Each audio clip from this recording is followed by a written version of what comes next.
Hey, what's up, y'all? So I just finished watching Leaving Neverland Part 2.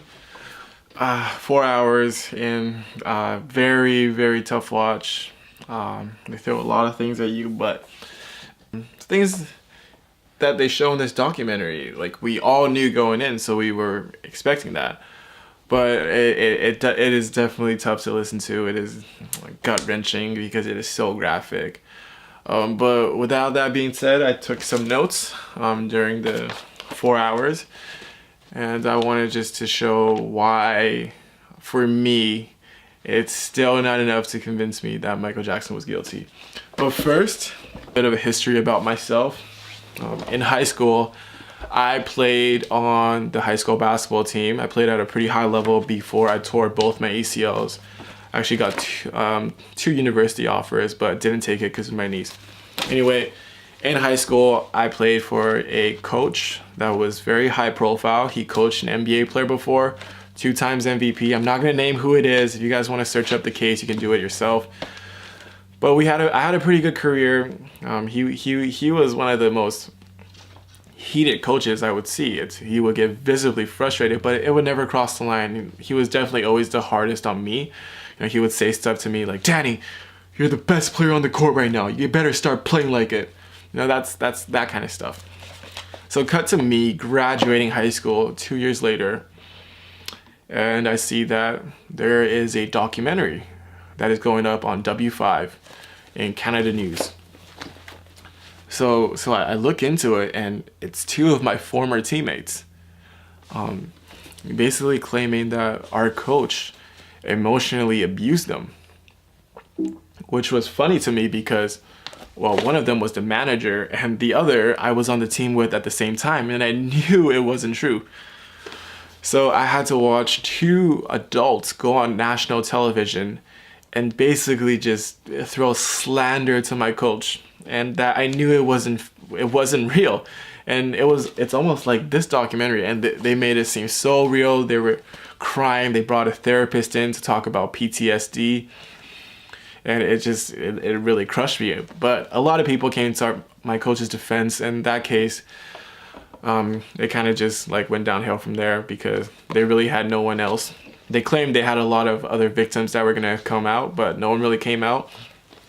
And then it was when I was talking to the school board, because I was still an ambassador for the school.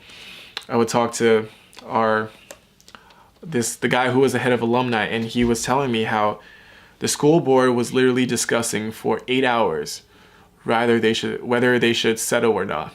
And I'm like, settlement? What? And I still remember this. He showed me the paper, and he actually Facebook messaged me this a while ago.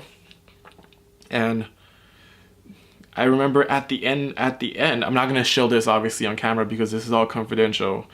I note that there have been initial contacts by some of the families with select media representatives, and there is significant interest in a series of investigative reports centering on alleged abuse at a high-profile private school. Again, my clients would far prefer a negotiated settlement. So, after reading stuff like that, after going through stuff like that, you really just, you know that people literally would do anything for money these days. And this is a coach at a small school. I started thinking like Michael Jackson, imagine all the shit that he must go through, okay? But that doesn't mean I still didn't have my doubts. On January 28th, I sent my girlfriend a text that says, "Okay, I think I'm leaning towards Michael Jackson is a pedo."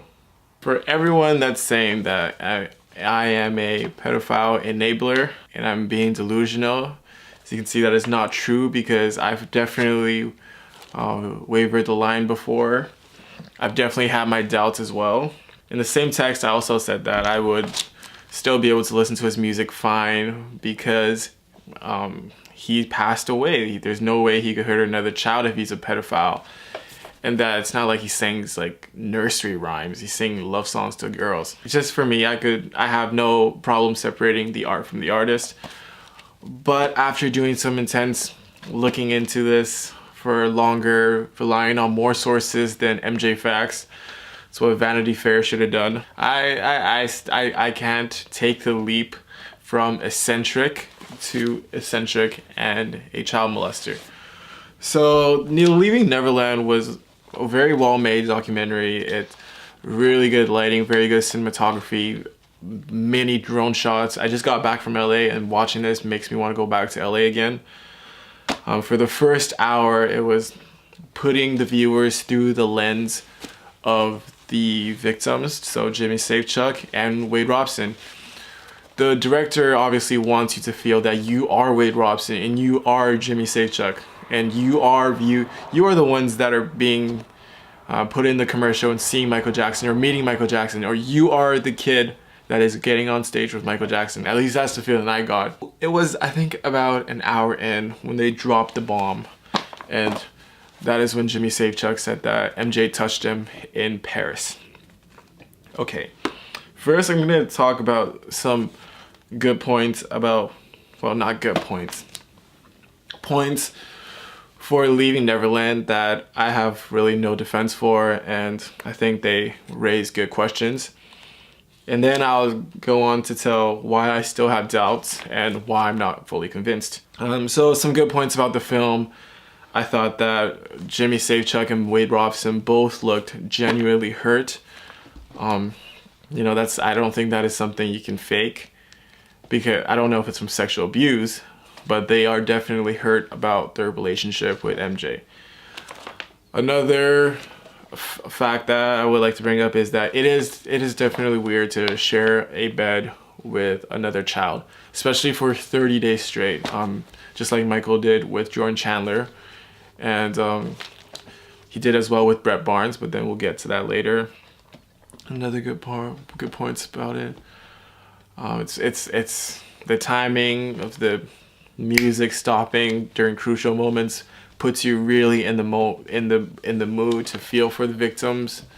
Now I'm going to get into why there are still inconsistencies about Leaving Neverland and stuff that they didn't address that I have even brought up in my last video. Okay, first, so Wade Robson never addresses the fact that he has dated Michael Jackson's niece, Brandy Jackson, from the ages, I want to say 12 and up or 13 and up, but there was no mentions of that. So for us, when you watch the movie, I'm gonna call it a movie, when you watch the movie, it's all the relationships between Wade and the Jackson family is between Michael and Wade, but there was never a mention of Brandy, who's dated Wade for over 10 years. So that's something that I would have liked him to address. There's also the other part of Wade getting into his little rap group. I think it was called QUO, that Michael set up for him when he was around 12 years old, which goes against the narrative of the film that Michael Jackson basically didn't care for him when he arrived in Los Angeles. Another thing with Wade is, you know, at the end of the film, he's burning all his Thriller clothes, all his MJ memorabilia, but the fact is that in 2012, he basically sold most of his collection. And that was before he realized he was being molested. So in 2012, he sold most of his collection. He wanted to remain anonymous, but the people who were selling it named it the Wade Robson collection. What else? No mentions of him wanting to get a job at Michael Jackson's Cirque du Soleil show, which I guess they could argue again as grooming still, if you want that, even though the timeline doesn't really add up. When Wade Robson started talking about Britney Spears, I thought that he was going to address the cheating scandal that happened. But to my surprise, he almost made it sound like Michael Jackson was responsible for him getting with Britney Spears while she was with Justin Timberlake. He said that Michael Jackson would call him and he would be obsessed about Britney Spears, talking about how sexy she is. Well, to me, that is him insinuating that Michael Jackson put those thoughts in his head, and that's why Britney cheated on Justin with him, and he cheated on Brandy Jackson with Britney Spears. But that's really what he was insinuating. There's no other reason for that part to be in the film. Okay, so now on to Jimmy Safechuck. Jimmy Safechuck to me was definitely the most believable person in this film, because there's this genuine hurtness in his eyes. There's no smug look. Everyone likes to say that, well, isn't it crazy that Wade Robson and Jimmy Safechuck have the same story? Isn't that just amazing? But these two people have the same lawyer, and they've been in contact since 2013. Well, they claim that they haven't been under contact, but come on. So they've basically known of each other since 2013, and probably during the bad era as well, because they were both probably around Neverland at the same time. So the fact that they have parallel stories doesn't really intrigue me that much. But the fact that Jimmy Safechuck and Gutierrez's story is so similar, that's the one that intrigues me. Well, if you guys don't know who Gutierrez is, he wrote a book called Michael Jackson Is My Lover, fictional book, an erotic book. It's based on a fictional diary of Jordan Chandler. And in it, you know, you can see in the movie, there's a lot of parts that are very similar, just like putting the finger in the butt scene and wincing. That was in the book. The part where he was watching porn in Michael Jackson's little hideout, that was in the book as well. But in the book, they had Brett Barnes in the hypothetical situation, and in here, obviously, that would go against their story. But Gutierrez is also a known pedophile sympathizer. That Victor Gutierrez is a pedo enabler. He literally wrote the story to say that it's a normal relationship, and he framed it as a love story. And that is also something that I would like to talk about, this seemingly love story ideal between Michael and his victims, which wasn't really a thing in the Jordan Chandler case or the Gavin Arvizo case. Many similarities between Jimmy Safechuck's story and Gutierrez's story that was never addressed. Now, the main reason still that I really can't make the jump to believing all of this, there's a lot of reasons, but one of the main ones is, if you watch the end of part 1, you would see that they wrote that Brett Barnes and Macaulay Culkin were the kids that replaced them. So for me to believe in this movie, I would also have to believe that Brett Barnes and Macaulay Culkin are liars. And that is not a leap I want to make right now. And before anyone wants to say that, oh, well, Macaulay Culkin was an actor, that's why he didn't do anything, because he's smart, he knows Macaulay Culkin is famous. Come on, Wade Robson is the lead choreographer for NSYNC and Britney Spears at the time. He is famous as well, maybe more so than Macaulay Culkin later on in his life. And obviously with Jimmy Safechuck, Michael gave him every reason to want to be famous. He wanted Jimmy Safechuck to be a famous director. So not molesting Macaulay Culkin because he's famous, that doesn't really work well with me. So for me to have to believe Wade Robson and Jimmy Safechuck, I had to believe that Brett Barnes and Macaulay Culkin are liars, and they've been defending MJ, and they're the real pedophile enablers. Another thing is also Lisa Presley. Lisa Presley and Michael Jackson, it's been reported that they definitely had a normal relationship, and that's from both Michael and from everyone that knew them, and Lisa Presley. And if you watch the documentary, they put it like, they would show clips of Lisa Presley and Michael Jackson not really engaging in each other, not really having any physical contact, which if you read about their relationship, they've had a pretty healthy sex life, and they continued seeing each other after they broke up. So when you think about it, what is the point of hooking up after they've already been divorced if he was not into women?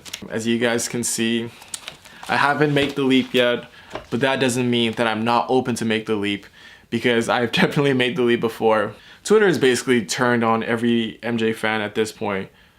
Dan Reed, quote, "One can only imagine MJ fans to religious fanatics. Really, they're the Islamic State of fandom." That's a real quote. And it's just a lot of BS that's going on Twitter right now. People are watching the documentary for face value, which they do a good job. For example, Gavin Arvizo's claim of MJ masturbating to them was very public claim in the 2005 case. But Wade Robson and Wade Robson and Jimmy Safechuck would describe the exact same story as Gavin Arvizo to kind of foreshadow what happens later in the film when they show the Gavin Arvizo case. And then if you view the film, you're like, oh my goodness, that's exactly what Wade Robson and Jimmy Safechuck was saying. That's definitely true then. So anyways, that's all I have to say, guys. So hope you guys have a wonderful day, and peace.